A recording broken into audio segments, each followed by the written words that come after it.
Is it good game design to pit the player almost entirely against RNG? I mean, that seems like a more interesting question than is The Last Guardian a good game? Because, I mean, I liked it a lot. Not as much as Ico, but there's a reason for that. Because you, the player, have more control over how you get around the overworld in Ico. Which really seems like a no-brainer. I mean, every game does that, right? I mean, seriously, think of a game, and you probably didn't have a hard time moving from point A to point B. Or if you did, it was part of the game design, and you haven't getted good enough yet. But in The Last Guardian, getting around isn't really something you have control over, because you need Trico's cooperation to do just about anything in this game.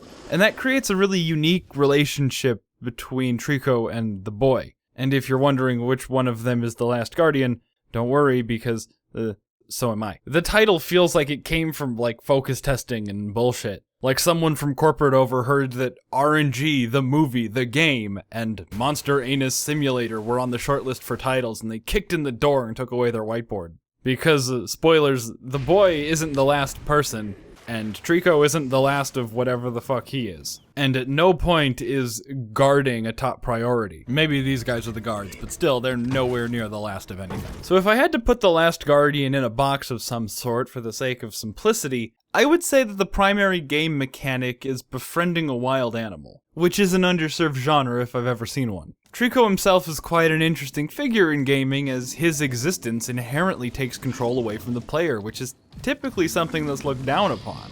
But here, it's like the central mechanic of the game. At this early point in the game, I was still in the Ico and Shadow of the Colossus state of mind, so I thought I had to climb on this wall, but then he just jumps and fucks off over the wall, and I'm like, bro, what the fuck? I mean, moving, just going from place to place is a nightmare. In the early stages of the game, doing stuff that would be the easiest shit in the world if you had, I don't know, say the companion cube from Portal, is just a torturous slog of frustration. And I know that sounds like a bad thing, but it's really the heart of the whole game. If you did in fact have a companion cube, or, you know, if Trico did what you fucking wanted him to, it would be the easiest shit. Just like I said. Because there's not really anything hard in this game except sometimes figuring out where to go. But a lot of the times you'll know exactly where to go and you're just waiting for your bird dog to get the let out. Okay. Let's do this. Yeah. Alright, let's get up here. Woo!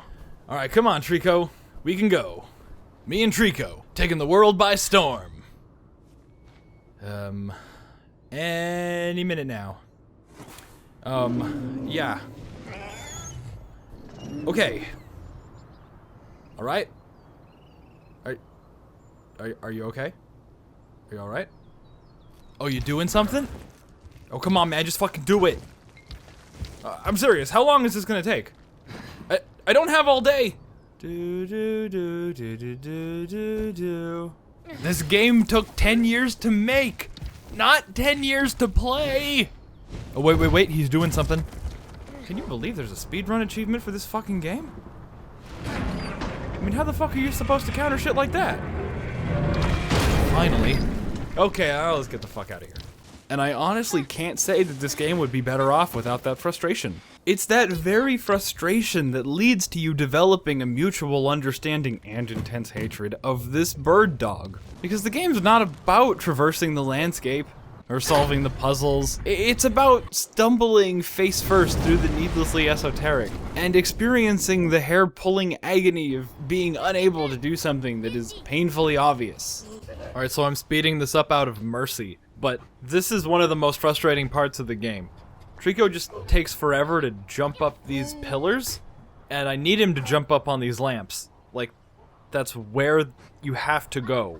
But he's just not fucking doing it for like almost 2 minutes. And now here he goes. He's going up. And then once he gets to the top, there's some combat that I'll just cut out.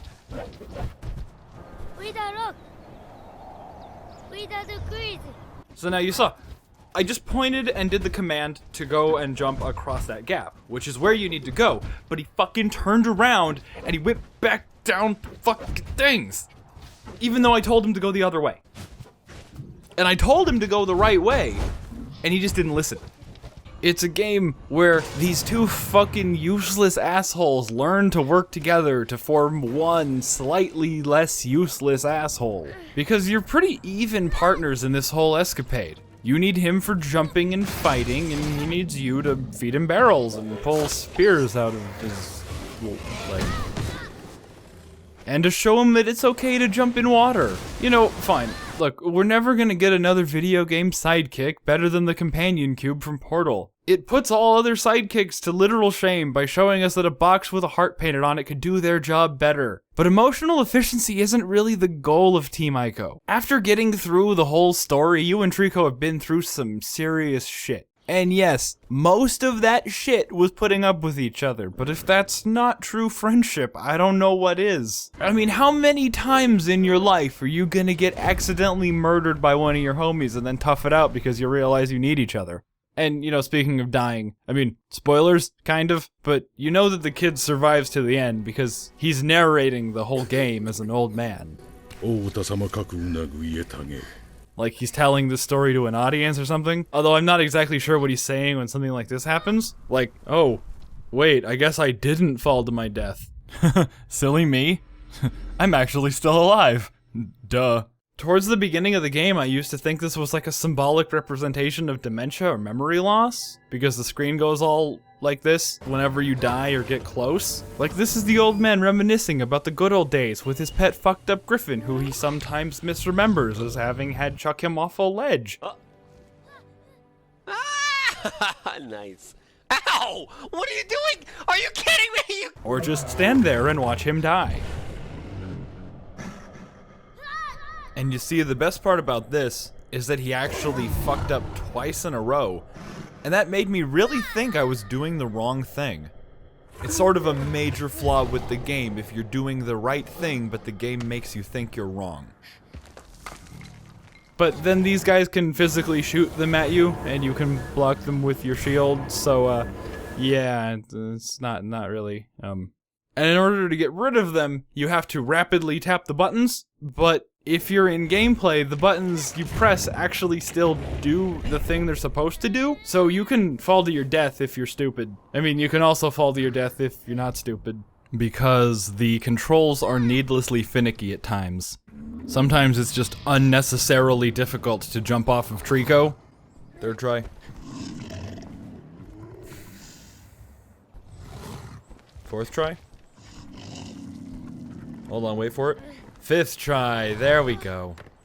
And sometimes as you're letting go, he will just turn 45 degrees and then you'll fall to your doom. Yeah, it happens. But The Last Guardian just has a frustrating amount of RNG. Hope you're enjoying this riveting gameplay of me trying to get off a rail. And some glitches. Now I got someplace to go.